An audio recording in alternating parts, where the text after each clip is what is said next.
Hello, everyone, and welcome to Dream Career Talk Show. On this show, we bring industry experts from various domains to share their knowledge, their experience, their challenges, their failures, and success so that it can inspire others to build their dream careers. On this episode, we have an amazing guest with us discussing on a very special topic today, which is You Are Precious. Today's guest, Sneha Rao, is the founder of Ananya, a foundation for happiness. She is currently working as a technical writer. She has worked with various semiconductor startups as an HR manager before making a move into the technical writing. Sneha is a graduate in Instrumentation Technology and a gold medalist in MBA HR. She is an ardent lover of music and is keen on contributing to society in her own humble ways. Ananya, her foundation, attempts to promote self happiness and resilience in the lives of every individual. The aim of foundation is to create strong factual awareness about mental health and help fight stigmas associated with it. The mission is to reach the population from all age groups and introduce mental health as an important factor that contributes to an individual's well-being. Sneha, this was my dream to bring you on Dream Career Talk Show because I know what you are doing is much beyond a career, right? And I think this is very important for all of us. So thank you for accepting the invite and being here on Dream Career Talk Show.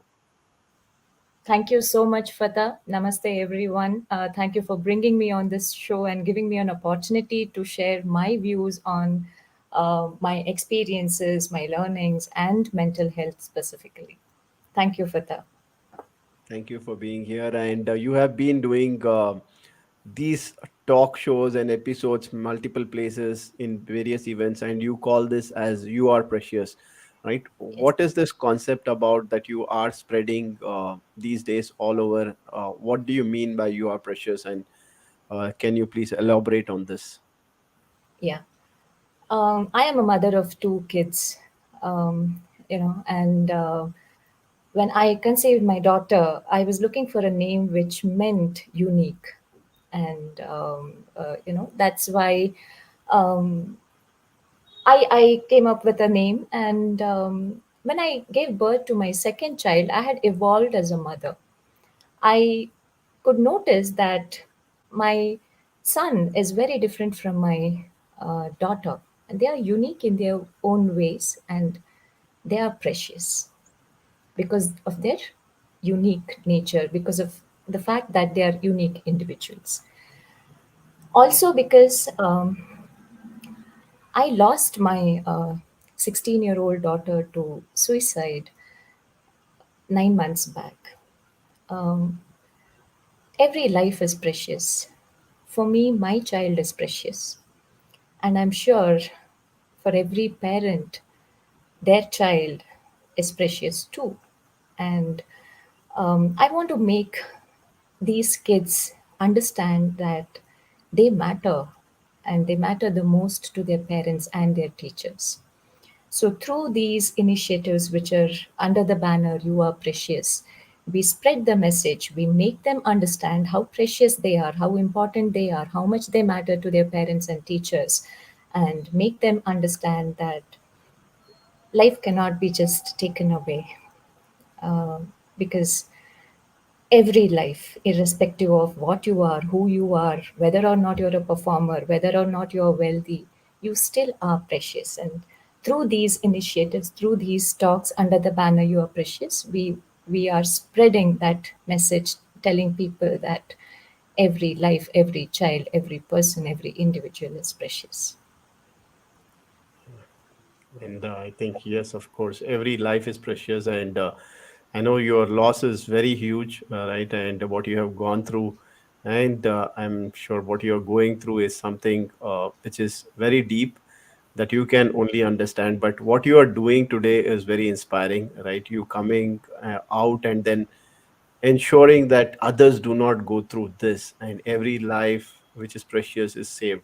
So thank you for taking this initiative and doing this, right? And Thank you. when we are talking about it, what actually comes in play? Is it like you said, whether you are a winner, whether you are somebody who is having wealth or not, whether you are somebody who is achiever or not, you still uh, are precious. Like, what do you think goes on in the mind of a person who is actually going through whatever they are going through and taking that extreme step? Many a times, you call it God, you call it universe. It throws certain challenges at us, and we fail to equip ourselves. We fail to empower ourselves, enable ourselves to deal with this situation. And while we are wading through a situation which is not so very pleasant, somewhere the feeling of not being worth it, not having purpose in life, might hit you, and that might take you to a low from where it becomes very difficult for you to rise and fight this unpleasant situation. And that kind of might sap your energy and put you down to um, sadness or depression, maybe. So, how you empower yourself, how you enable yourself in a situation like this and emerge as a fighter, and stand there taking the challenges that the universe throws at you, that is what matters.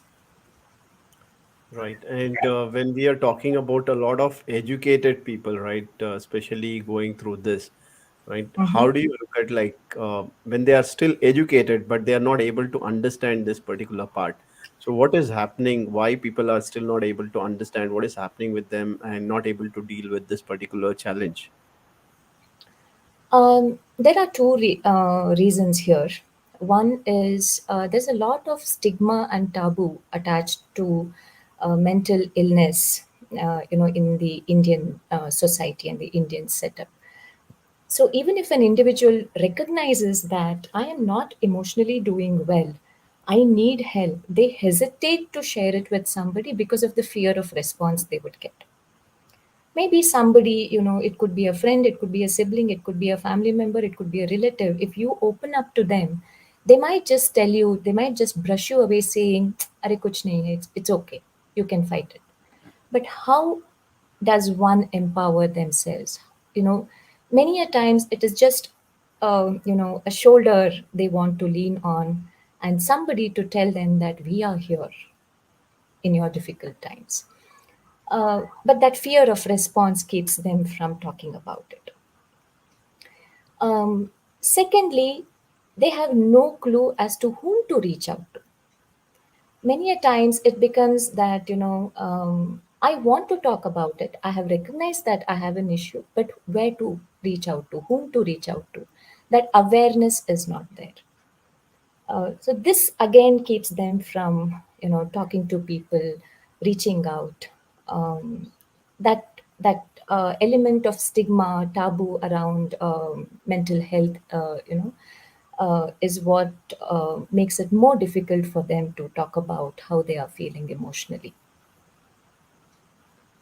Right. And if there are people around them, one is yes, they would have identified, but because of the taboo, because of whatever they know, they are not able to express to others.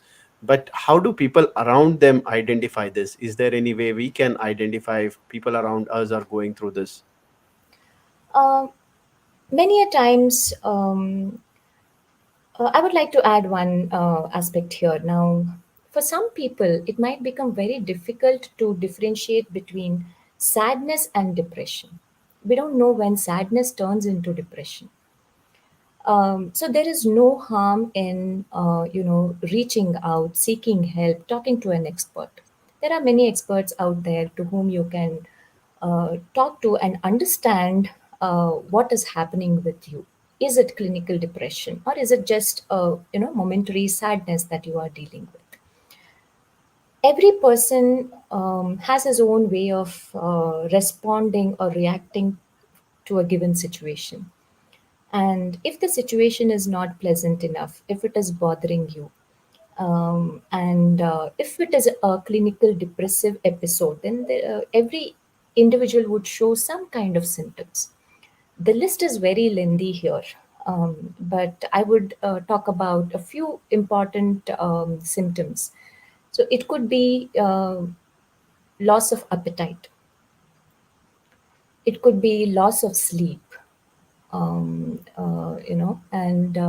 somebody who is eating well could be, suddenly they would notice loss of appetite. But somebody who is eating okay might suddenly start on stress eating or binge eating. So there is a shift in their eating pattern, and also a shift in their sleep pattern. A feeling of, I am lost, there is no purpose in life, I don't want to live. Loss of attention and focus, easily getting distracted, and increased alcohol or drug abuse, substance abuse that we name it as. So these are very broad symptoms that I am talking about. So if you notice that you have not been that energetic self, you have been struggling to, accomplish a task that once you found pleasure doing, and if you have to be nudged every time to do the simplest of tasks, in your day to day life, then it is better you reach out to some expert, talk to them, understand your situation, participate in your own, consultation and diagnosis process, and figure out if it is clinical depression or if it is a mental illness problem. So that way, you will get it may not be, every situation may not be a clinical depression, but there's no harm in getting it checked. Right. And once you start identifying, like, how do you approach that person if you have identified certain patterns, right? Because again, when we still approach, at times there is this hesitancy, right? Where people are like, no, I'm doing good, I'm doing great, I'm still okay. How do you actually approach, and how do you save that life, and how do you ensure that you are going ahead and doing something for them, which is going to help them? The biggest difficulty in, dealing with a mental health issue is denial. you know uh, we know that something is not right with me. We know that I think I need help, but then, I can deal with it. I think I will overcome with this particular incident. A few days and I will be fine. But as I said, few days of sadness, how and when it will turn into, depression, you will never know. That is where your experts come into the picture. So there are many counselors, there are many psychologists, there are many psychiatrists who can help you recognize the kind of mental health issue that you are dealing with. So you reach out to them. They are around. They are everywhere. They are available in a city like Bangalore. There is Nimhans. Where there are many clinical psychologists whom you can consult and who are ready to help you. So you reach out to these people, and they will run a preliminary investigation. And if it's a very intense case of depression, maybe they will also run a blood test on you, and a psychiatrist can prescribe some amount of antidepressants or medicines for you to deal with this particular situation. But these are only in case of intense depressive episodes. Right. And especially for students today, if we see failure becomes one of the biggest reason, right? So it's a competitive world, and they want to compete, and there is so much of pressure out there. So how do the students handle that pressure, that competition today that has been built around, which is creating so much of stress among themselves?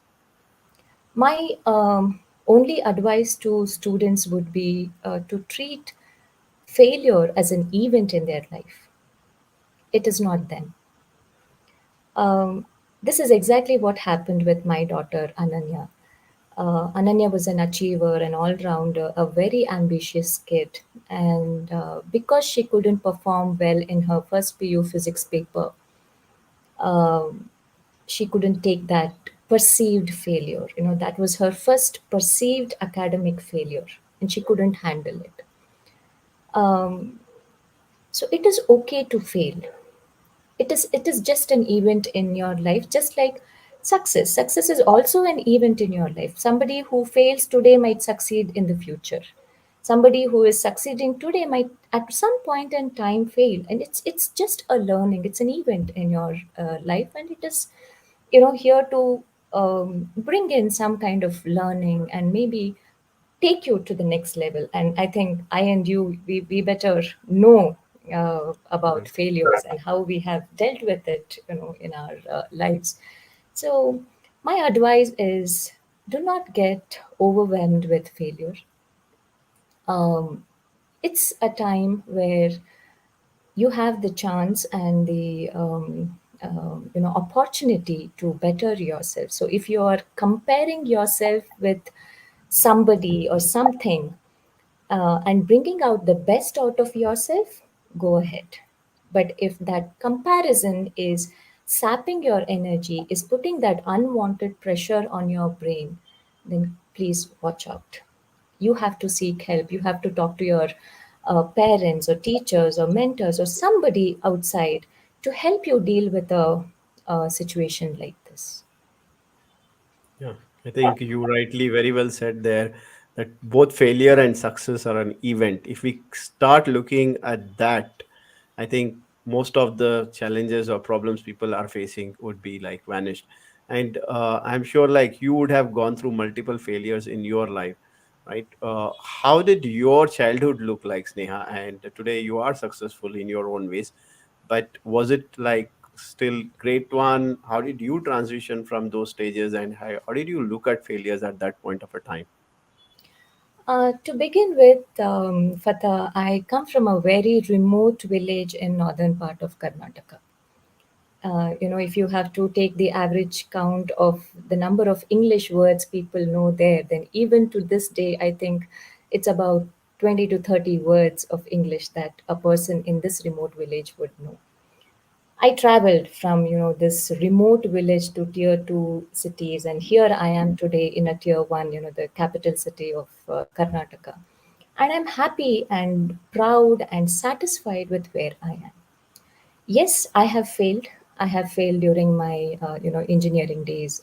I have flunked 1 year. I've sat at home for 1 year. Um, but the only thing that I always kept intact is, whatever I do, I will do it well. This is what kept me going. Every little task that I took, I gave my best. Every little job that I was given, I gave my best to it.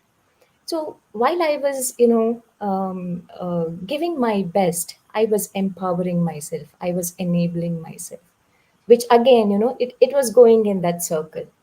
So I was giving my best, I was empowered. I was empowered, so I was able to give my best. So it was a very positive cycle that I fell into. And here I am today. So whatever I do, I will do it well. That's really nice to know, and that's been an amazing journey. But what helped you to do that, Sneha? Because a lot of people go through their journey. I recall my own childhood journey. I had a lot of low self-image issues. I felt I'm a loser because of my skin color, because of various things like my language skills, English communication. But what helped you to actually keep empowering yourself and moving ahead? Was it a mentor in your life? Was it certain books? Was it your parent? Was what was that? Um, I didn't have any mentor. My mentors were my parents. My parents kept on telling me that, Sneha, you can do well. That's all. There was nothing really like you do this. There was no fixed plan that was put for me. It was just that, again, it is that one sentence. I am given a task. I will study everything about this task and do it well. I am, studying, so I will put my 100% to this part of mine. But for me, doing well wasn't 90% or 99% or 95%. It was doing well was the best to my abilities. And I was, happy with whatever 70, 80, 60 that I scored. um, there wasn't a mentor as such, but I just kept on telling myself that I can do well. I have to give my best. Nobody will, play the role that I am playing. Nobody will Nobody can really stand in my place. They can tell me what to do, but finally I have to do it. I had that very clear discretion, of good and bad, right and wrong. So I always chose the good and right.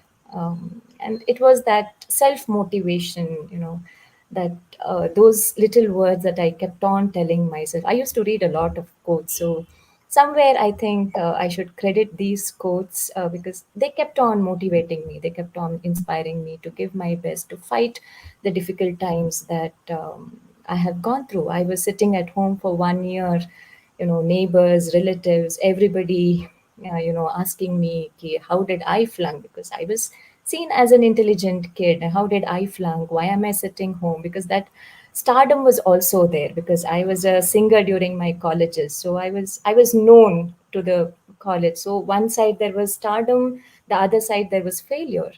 So that again was a task, during your teenage days where you have to balance your failure and your stardom. So Right. it was self motivation. It was that drive from within. Ki, I will give my best. Right. And but then again, there is a huge impact of the environment, right? I'm not sure how was the environment around you, but were there people like, especially your own classmates, you were looking at and feeling, hey, they are moving up, or were there anything that was coming from their side or from your relatives? You said, of course, those questions coming in. So how did you handle this? Because many a times it's that pressure, right, that actually makes us feel, hey, we are not good enough, we are losers in our life. So how do you handle that? Thank you for asking me this question, Fatah. Um, I lived through this feeling for 15 long years. After Wow. my graduation, I couldn't get an opportunity to work because family responsibilities played a bigger role, and obviously, family becomes your priority, especially for a woman. So I had to take that as a priority, and I didn't get a chance to work while I was looking at my peers, my classmates, scaling the ladder and taking good jobs, bigger responsibilities. While they were earning in lakhs, I was, financially dependent on somebody. But I had that belief in me. I knew my caliber. I knew what I was. So my caliber, my strength, my qualities, everything was for that period of time. I wouldn't say short period of time because 15 years is certainly not short. Whatever Right. number of years, um, you know, uh, I believed that my capabilities are dormant for a while and they will surface someday. I kept on telling myself this. There was also a point where looking at people, I used to think, can I talk one full sentence of English? That low, I have been there. But I kept on again, working on my skills. I kept on telling myself that this is a phase, it will pass on. And whatever good I had during these 15 years, I lived through it because I could spend a lot of time with my children. I used to drop them to school, pick them up. So these little joys of life, I said, had I been working, I would have missed this. Right. And I'm very fond of kids. So for me, I was missing something, but at the same time, I was, getting the best joy of life. I think picking up and dropping kids from school, I wouldn't trade that happiness for anything on earth. Um, and the minute opportunity struck, I took it. And Wow. again, I gave my best. That's really very inspiring, and I think patience was the key, and you had that grit. But one important element I also see is you had a lot of self belief in yourself. How do people develop that self belief? Because for me as well, Sneha, to be honest, for me it was a very big challenge during my uh, studies and during my corporate life as also for a very long time. So how do people build that self belief in themselves? It's a very difficult question. I really do not have an answer here, But how did but you build it for yourself? What was it like? Was it gratitude in your life that played a role, or was it that grit in yourself and telling that, hey, I can still do it? Or was it that constant uh, push coming from your parents, or that support coming from your parents or your friends? There could have been something you could have noticed at that point of time, or you can think of right now. there was a push from within,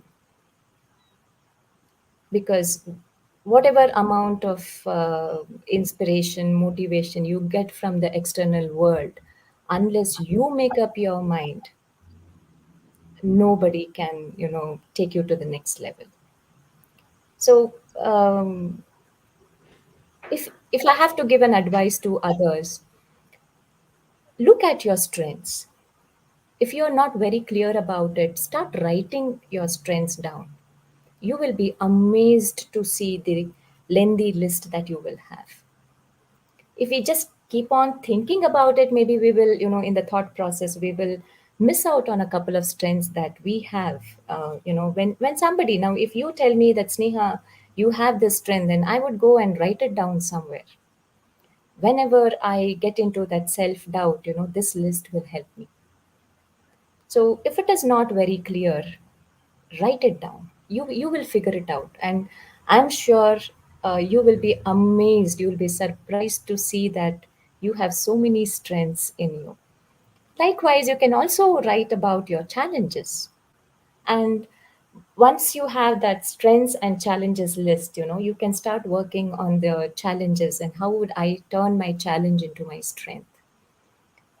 That's how I keep on empowering myself. If for example, when I made a move to from HR to technical writing, that was a very difficult transformation transition for me. um, 17 years after my graduation, I was going back to something very, very technical.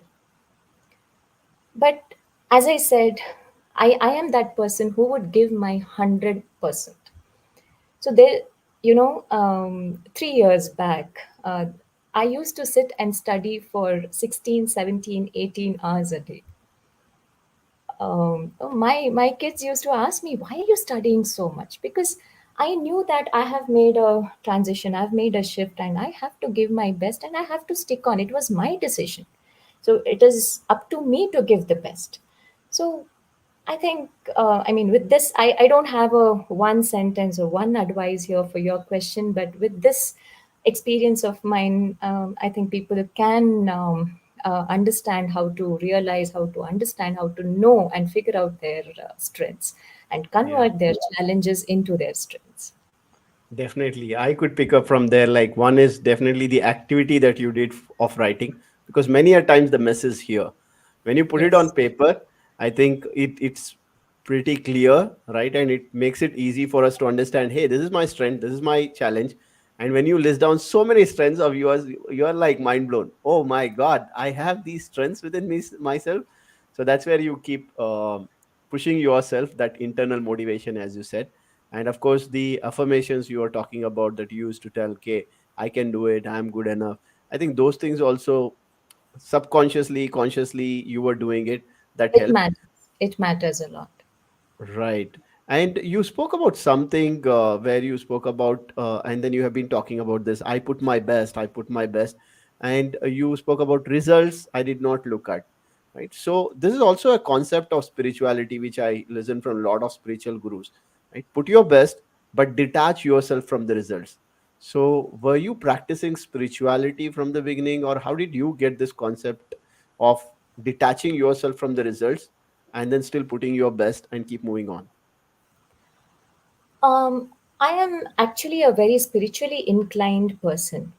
But when I talk of the results, I like that feeling of satisfaction that I get within.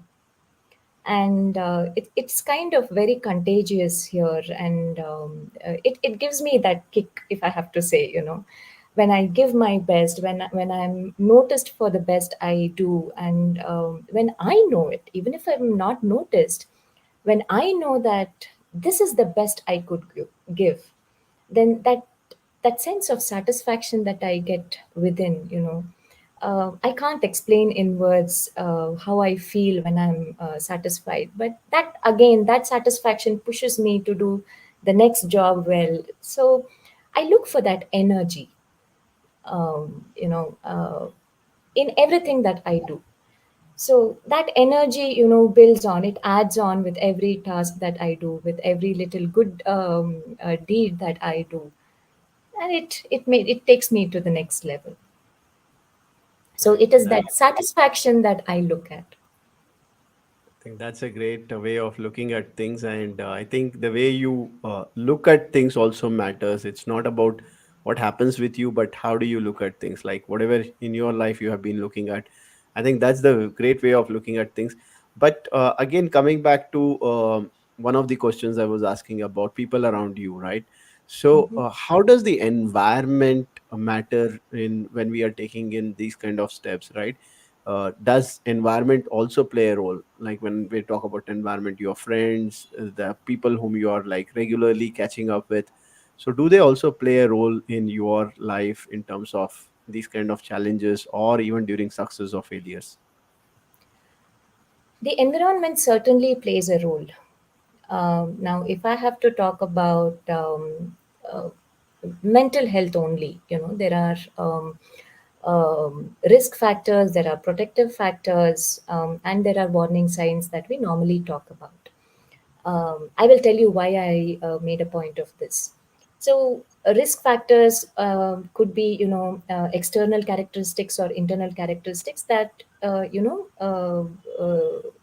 can put you into a mental health issue. Now, protective factors could be something that, internal or external characteristic that could save you from a mental health issue. Now, when it comes to the environment, the world outside, and what is there within, it's again an external characteristic and what is there inside you.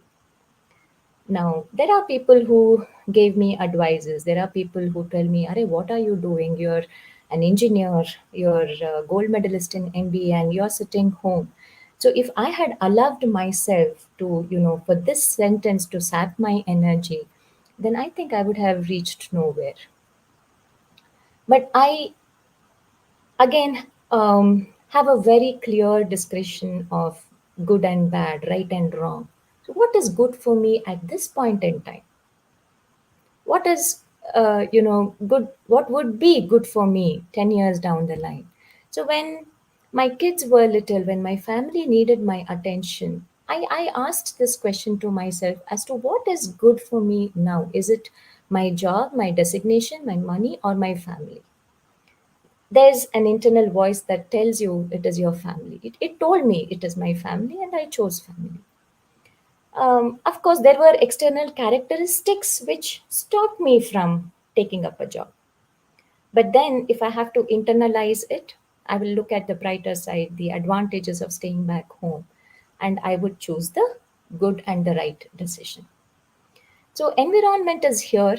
If you can, again, if you have to compare or listen to the external characteristics or the external world, you have to figure out what is good for you at that point in time.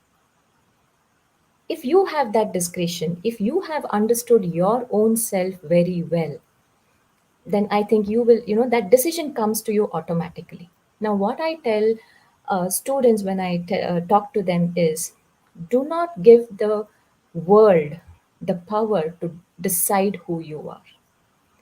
Do not give the world the power to tell you what you become. It is you. You have that right. So you tell yourself, you ask those questions to yourself, you give yourself those answers, and somewhere that voice will tell you, Ki, hey, this is what you have to do. This is what you're supposed to do right now at this point in time. So listen to that inner voice. It will never lie to you. Yeah, I think that's very powerful whatever you shared, because we always tend to hear voices outside, but hearing our own inner voice and taking that power to us rather than giving that power out, I think that's very powerful whatever you shared. Yeah, and you spoke about failures, right? Which is an event. You spoke about success, which is an event. But many a times, Sneha, again, we are not able to define what is success, right? And we chase other success. Like I was doing 17 years, I was chasing the success in IT world. I thought that's success for me, right? But over a period of time, I realized that's not what I want. Maybe someone else is dreaming of that. So, how do we define success for ourselves so that we are clear in our journey and we don't get carried away by something else and we realize, hey, wherever I have reached, this is not what I wanted to reach? I will not be able to give you a definition for success, Fatah. I think if I give you a definition, then I would be at wrong there, because success for you is different, success for me is different, success for every individual is different. Now there could Right. be some, now I am very very satisfied, proud about what I am doing today, where I am, how I am, but for somebody else, maybe they would see me as a very boring person. It depends on what you want out of life, how you look at life. So what is success for you? For me, success is the number of satisfied minutes or seconds or hours that I have lived, the number of perfect jobs that I have done. For me, success is, now if I have to talk, then the number of lives that I have touched or impacted or saved. For me, that is success. Now, what is success for you? Would you define your success with marks that you obtain? Would you define your success with the designation that you take up in a corporate setup? Would you define success as the amount of wealth you accumulate over a period of years? It differs from individual to individual. You talk to yourself again. I'm repeating this. You understand. You don't have to compare yourself with somebody, because I see this, every child I interact, at least 10-20% of the kids there, they want to become Elon Musk. They want to become entrepreneurs overnight. Right. You can't. Elon Musk didn't become Elon Musk overnight. I think there was a lot of patience, a lot of work, a lot of thought, action that went into what he is today. So you define what you want to be in how many years, um, and if you can define success, that is, um, uh, you know, uh, that will again give you an action plan as to when, how, where, what you would achieve. So there is no one definition for success. It's you jot out a plan for yourself. What is your definition for success? Now, for Fatah, whatever you are doing today, I'm sure you look it as success from where you Right. have rise today. For me, what I am doing is success, and I'm very happy about it. So every individual have to define it for themselves. Is it accomplishment in terms of performance, money, designation, wealth? You define it for yourself and work towards it. Put an action plan, and every time keep a check on yourself as to, have you taken a step ahead or have you taken a step back? Right, absolutely. I think this was amazing. Where people can, if I think we can define our success rather than chasing others' success, that's where I think we get that true success for ourselves. Right, and Sneha, when you are now promoting mental wellness everywhere, right, it's easy to talk about physical wellness because a lot of things are tangible there, right? If I have to talk about my physical fitness, I can go to a gym, I can hit the gym, or I can get a coach and then become physically fit by doing a lot of things. But how do I build that mental toughness? How do I become mentally strong or mentally fit? It's again a very difficult question. Be patient with yourself, be kind to yourself, and believe that you are an unique individual. And because of your unique capabilities, you are precious. Now, as you said, whether or not you're a performer, whether or not you're wealthy, Does that mean, you can't put a tag onto your life that if I don't become this, my life is not worth it. If I don't earn this much, my life is not worth it. If I don't get a seat in a particular college or in a particular stream, then I am not worth it. You can't be putting that tag. You will have to be very kind to yourself. You'll have to be very patient with yourself, um, and very patient with the universe to come to you and tell you, look, this was my plan for you. And I'm sure you would be very surprised with what the universe has in store for you. So once you start believing in these, that resilience, I think, gradually builds in you. And any challenge that life throws at you, you would have empowered yourself. You would have told yourself umpteen number of times that it's okay. This is just a phase in my life. It will pass on. This is a difficult phase today. It will pass on. Or even if it is going to stay with me forever, I will fight it every minute. Like, for example, the loss of my daughter, I think as a mother, I will never heal from this pain.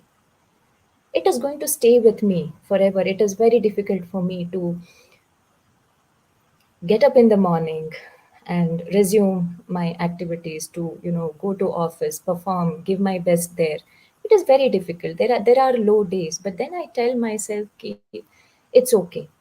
It's okay to give yourself that time. It's okay to have these days. It's okay to fail. It's okay to not be recognized.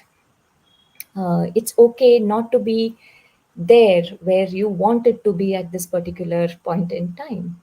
So if you keep telling yourself this, that resilience will automatically start building in you. And once you are trained, or you train your system to be resilient, I think you can take any blow, any challenge, any tough situation, and still emerge as a winner.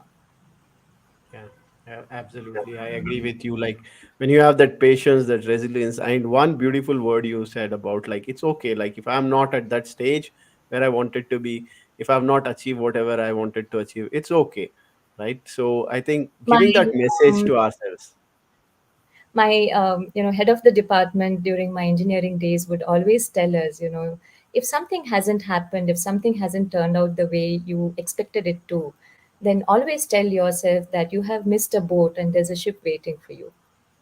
Amazing. I think that's a great message. And my mentor always keeps telling this: whatever you go through, even if you are going through pain, say these two beautiful words: "How wonderful!"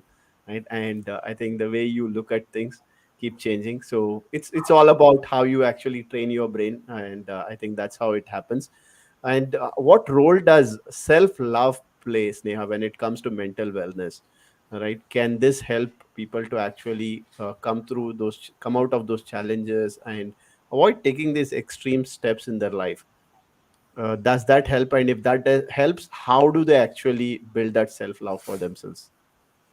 If you have noticed in our conversation now for the past 30, 40 minutes, whatever, everything, every aspect that you touched upon, you know, it could be an environmental characteristic, or it would be an internal characteristic belonging to an individual. I have always spoken about that individual, how you internalize things. I have spoken about empowering yourself, enabling yourself, because you do not have control on the external world. Right. Now, if you feel there is some flaw in you, if you feel that there is something that is not up to the mark in you, and if you are feeling low because um, you are not an achiever or a performer, or you're not rich, or you're not getting that acceptable percentage in your academics or whatever, if you do not accept your flaws, why would the world accept you? Again, if you allow the world, and if you give the world the power to define who you are, then there are 100 people who will tell you you are good. There are 100 more who are telling you you are not good enough. So you are stuck in that battle throughout your life. So this is what tells you that it is you, it is your path, it is your struggle, it is your victory, it is your resilience or your journey, and only you can take that little step to reach your destination. So unless you love yourself, unless you accept yourself, when I say yourself, it is your positivity, your negativity, your flaws, everything. If you don't accept it, if you don't love yourself, the world will not. If you don't accept the way you are, the world will not accept who you are. If you don't love yourself, the world will not. If you There are people who are being bullied for whatever their weight or their overall outlook. Now if you will also start believing in it, so you have like given into that opinion. Right. So do not give the world that power. It has to be with you. That's a beautiful message, and I wish somebody would have given this message to me long time back, because I went through those kind of challenges, whatever you said, and I think that's when, after going through the steps, whatever you have shared, I think came through books, mentors helped me as well, accepting myself unconditionally and not accepting the definitions of the world with whatever flaws or whatever good or bad. Yeah, I'm black, right? But that does not define black is ugly. Black is also beautiful, right? Yes, there are the ways that you look at it and you define yourself, accepting yourself, self love. I think that's what I started training myself again, like loving myself more than anyone. And then, of course, whatever you have been doing, practicing that, believing in yourself. I think if we are able to build these three Sure, steps. from the day you started looking at the good in you, the world around you might have also changed. Absolutely. It changed like entirely. There was a different world that I was into after I changed the way I was looking at things, right? When I accepted myself, when I started loving myself, when I started believing in myself, the entire world changed. And I think that's something that can help a lot of people out there as well. Right. So Good. that's really amazing. Whatever you have been sharing, I think are some great nuggets that people can take from here. And when we are talking about these things, right? How important is gratitude in our life? Because a lot of people talk about gratitude, being grateful in life. How does this play a role in our lives? Um, Now, if I don't thank you for this opportunity, would you give me another opportunity for that? Maybe not. Let's be honest. So, Yeah. yes. So, if you don't thank people, if you don't thank the universe for whatever they have given you, or for whatever the universe has given you, why would they come back with something, that is valuable for you? They would Yeah. not. The universe would not. The universe likes gratitude. So unless you give it to them, unless you show gratitude, it is not going to come to you. And every individual, it is not just you. Even if people don't thank me for who I am, what I am doing, for the extra effort that I'm putting, if they don't thank me, then I might still do it for 10 times, 100 times, depending on my capability. Then maybe 101th time I would give up. अरे कुछ भी Right. करो तो एक gratitude नहीं है तो चलो क्या फायदा, बंद कर देते हैं. That kind of thought is going to hit you at some point in time or the other. Also, gratitude is becoming difficult these days because we are in a world of instant validation. Um, Right. you know and many things are come to us instantly, and especially this Instant. generation, Yeah, and the instant gratification as well, right? We want everything that's coming us. so there were, when we were adolescents, when we were teenagers, if we were hungry, we would either request our mother to make something for us, or we would go to the kitchen, figure out what grocery is there, and whatever is available, we would make something for us. and we would quench our hunger. But today it is not that. You on a click, one click, 15 minutes wait, and you get whatever you want. And there were times when we have literally had to ask our parents 10 times, 100 times to give us that one 10 rupee Cadbury or 5 rupees Maggie. But today you open my cupboard in the kitchen and you will find family pack of Maggie, 10, 20 Cadburies, and just that's the kind of life our kids are living in. But if you are getting something so easily, the least you could do is be thankful. Not Right. everybody is blessed. Not everybody gets everything ready, which comes to you on a platter. Chalo, hey, take this. Not everybody is blessed. But if you feel that you are that blessed one, then thank whoever has given you that um, whatever you wanted, and thank the universe for wherever you are, whoever you are, and whoever is uh, facilitating your needs. Yeah, I think very well said that. Like when people can't accept without gratitude, they don't feel good. How would universe feel good when you are not expressing gratitude? So that's the way to get more and more. And I'm grateful that you are here and sharing your knowledge that you have gathered and the experience that you have, right? And it's a wonderful conversation that we had. But if we have to conclude this particular episode, which I would not be happy to, because this is one of my favorite episodes. I would love to, because this is beyond career. I think this is beyond career. This is not just about building your career. This is about your life, and which is precious. So, what is that one concluding message you want to give to the audience before we close on this? It's the title of the show. You are precious, you are unique, and you matter. You matter to your parents, you matter to your teachers, you matter to your family, your friends. So do not put a tag onto your life, and uh, you know uh, tell yourself, keep telling yourself that I am worth it, irrespective of my accomplishments or failures or whatever. I am still worth it. Believe that you are precious, because we believe that you are precious, and it's now time that you believe in what we are trying to convey. Yeah, You thank you for certainly that. matter to us.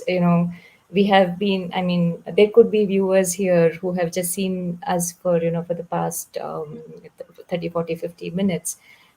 You still matter to us. Absolutely. Right. And thank you for that beautiful and a very powerful message throughout the episode you have given. And I think if people have to take that back, you are precious, right? So, whether whatever you are, right, whatever you have accomplished, not accomplished, wherever you are in your life, whatever is happening today, but please understand that you are precious. And when you understand this, and when you accept the beautiful gift of life, the life which is also a gift in itself, I think that's when your life is going to be beautiful. And thank you, Sneha, once again for being here, and thank you for everyone who has been watching us. And this episode, I would request people to just not watch, but also implement things in your life, because this is going to change your life forever. So thank you. Thank you, Fatah, again for giving me this opportunity. It was a wonderful conversation. I loved it. Same here. Thank you once again. Thank you, everyone. Namaste. Thank you.